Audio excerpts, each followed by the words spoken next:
Hello ladies and gentlemen, welcome to Rum on the Couch video number 96. Dave here from Manchester Rum Festival, and for this episode, gonna do something a little bit different. It's not a rum, but it has definitely some rum influences. I was very kind to be sent this lovely little gem. Well, fingers crossed it's a gem. This is the Glenlivet Caribbean Reserve. Now, I'm always intrigued because I'm a massive fan of the Balvenie 14 year, which is a Caribbean rum cask finish as well. So when this came into my inbox, they said, would you like to taste it? I was like, yes, of course. It's been a couple of weeks, so I apologise to Glenlivet for not doing this as quickly as they may have expected. However, I wanted to make sure I was sat down in front of you all and let's crack this open for the very first time.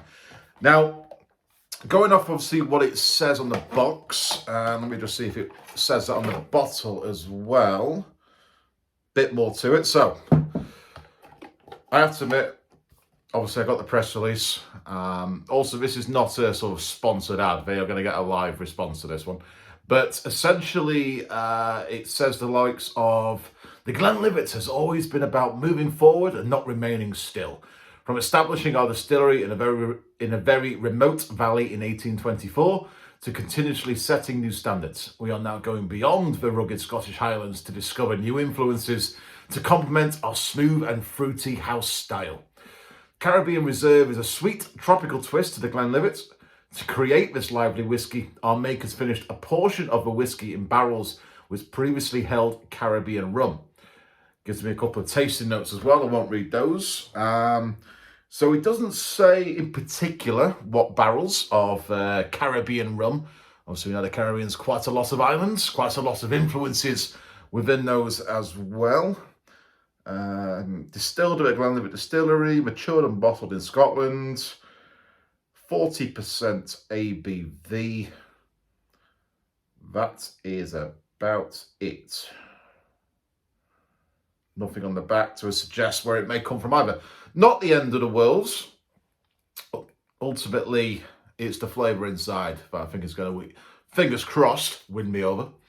So, 40% ABV. Doesn't say how long. And obviously it's a portion of the whiskey as well. So it's not necessarily all that has been produced and distilled in Scotland, but it's then been influenced by those Caribbean casks. A portion does sound, naturally in my mind, less than 50%, less than half. But let's see if that actually has any influence. I'm a big fan of Glenlivet, to be fair, which is why I received a press release about this expression. I saw that Georgie Radeff in Lackey Kane, the co-owner, based down in London, he did a couple of photos with this and some cocktails. I probably should have double-checked what those cocktails were before I start this video. So pop over to Lackey Kane's Instagram and check out what he came up with using this. But let's give this a go. Like I say, 40% ABV, so it's not cask strength. I can already smell it from here, so it's quite a. Once I was going to say a word pungent aroma to it, but there's definitely something there. Light, floral. Rich fruitiness. You sort of get the flesh in the skins or the stones. And I'm getting a bit of a, dare I say, tropical banana. Actually, it's starting to lose its aromas a little bit. Maybe it's just opened up a bit more from the bottle now. It's not as potent anymore. Bit more subtle, but ultimately,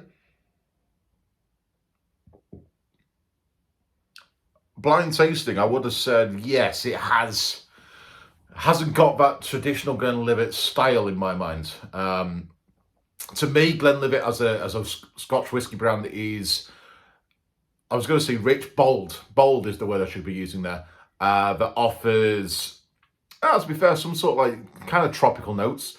So I feel like this is an extension of what a rum barrel influence can do to this. I'm sort of, there is that fruitiness. It reminds me of that sort of Speyside Glenfiddich style to me. Glenfiddich was the one that got me onto sort of Scotch whiskey anyway. So I suppose I always use that as my reference, as my barrier. But Glenlivet got me to understand the wider scope, that bolder, more wider breadth of flavours, the complexity that a Scotch whisky can offer. So I'd be in two minds. If I did a blind tasting, I could see where it's coming from, but I'd be a bit, is it a true Glenlivet? But I suppose it's not. It's a Caribbean cask finish. So let's, maybe we are on the right track with what this is marketing itself as towards being. Okay, let's give it a go.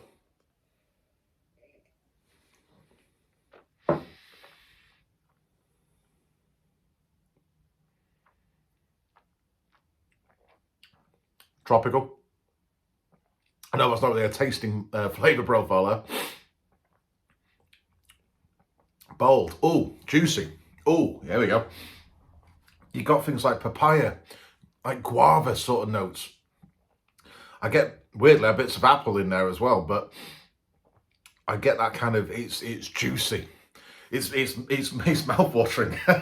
Trying not to dribble in front of the camera is very hard right now. There's actually quite a lot going on there. It's definitely fruity. It's the number one in my mind.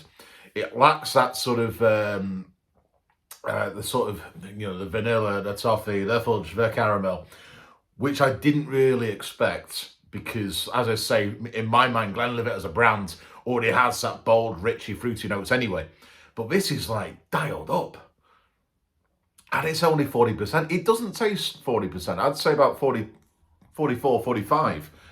It just has that slight sharpness, which is what I thought was, making my mouth salivate. But I think it's just the flavor. It's just the flavors.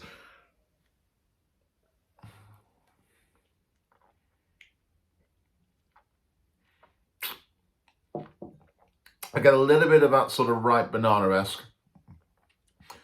And I get, it's so juicy. It's not dry. There's a little bit right at the end, but I think that's because it's opened up everything. It's really sort of boofed into my palate.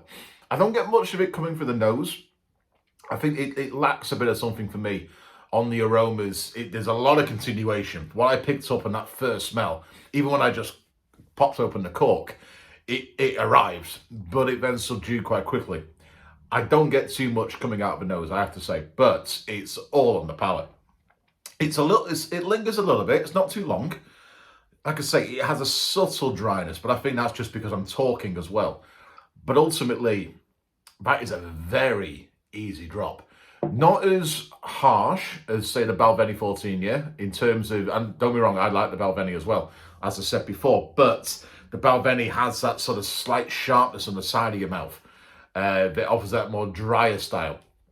And obviously a little bit more, I think it's 46% ABV off memory. I don't think it's 40, but I'll have to have a look later. Of course I've got a bottle. But ultimately, this is smoother, more rounder on the approach as well. And this is going to go down pretty sharpish, I'm not going to lie. And I can tell you what, I can see why Georgie's created cocktails out of this. This is a really good base for that kind of whiskey cocktail that influences with the rums. I should have double checked what his cocktail ideas were before I start this video, but have a look on Lackey Kane's socials. I'm sure it was still up there from, I think, a couple of weeks ago now. I'll tell you what we're going to do though. Got a little bit of time, so let's see what these tasting notes said and if I'm on the same wave level. So the nose, sweet notes of pear and red apple meet a fabulous tropical twist of ripe banana in syrup. Didn't get much pear, definitely got the apple. Tropical twist, definitely. Wouldn't have said the ripe banana straight away, but now they say it, I can see where they're coming from.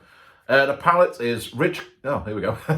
Rich caramel toffee notes are followed by mandarin orange, yep, vanilla and honeydew melon. That is it. That's what's making that real juiciness, for lack of a better word. Well balanced and exceptionally smooth with a citrusy and delicate finish. Yeah, the citrus is what's drying my palate a little bit. Give or take, I'd say relatively not spot on there in terms of the vanilla and stuff, but ultimately I'm getting those tropical notes and that's what I'm picking up straight away. I want to say this is actually now available. It doesn't say the word limited edition, if I'm aware of at least. No, not in the bottle. So this should be available for you guys right now if you're intrigued enough, especially if you're a whiskey drinker who appreciates good rum. May not be in particular for yourself if you prefer the Balvenie 14-year and that bridge that they put together between the rum and whiskey worlds. But ultimately, this is probably going to be a bit more on the wider approach to getting the casual whiskey drinker on board as well. It's a shame, and apologies if Glenlivet have actually put it onto their website, because I have just noticed there is a QR code on the back of this box to discover more ways of enjoying the Glenlivet Caribbean Reserve. So I'm guessing there's a lot of cocktail recipes on their website. But ultimately, as we've been doing lately, it's what the bottle and the box says. It's a shame that it doesn't really give an idea if, is it Jamaican barrels that they use? Is it Barbadian? I couldn't really tell you what I think it could be. Potentially a bit more the drier side, so Barbadian, maybe. It definitely, I don't think it's Jamaican in my mind. I was going to say Panama, but if it's Caribbean, if it's true Caribbean, Panama won't be that. But either way, I kind of wish it had a bit more transparency. But as I said before, it's a liquid inside the bottle. And I'm liking this. I'm liking this a lot. It's going to go down pretty sharpish, I feel. So I'm not even going to put it back in the box. I'm going to remind myself it's there. I'm going to put it on the drinks trolley, and it's going to be enjoyed and over ice. But I'm intrigued. I might have to give that QR code a go and see what sort of cocktail recipes Glenlivet recommend. And of course, what Georgie recommends as well. So ladies and gentlemen, we're getting pretty damn close to number 100 of the Rum and a Couch series. Never thought we'd be doing that. Back in the very beginning of, the first lockdown in 2020. So fair enough for you guys. Hopefully you've been watching them all. I know it's quite a commitment, but I'm fingers crossed looking to do something obviously for number 100. So do keep your eyes out. Make sure you're subscribing on our YouTube channel if you're watching it through there. If it's on Instagram, give us a follow on the Manchester Rum Festival pages. And of course, the same for Facebook as well. Until then, ladies and gentlemen, I will see you all to the next episode.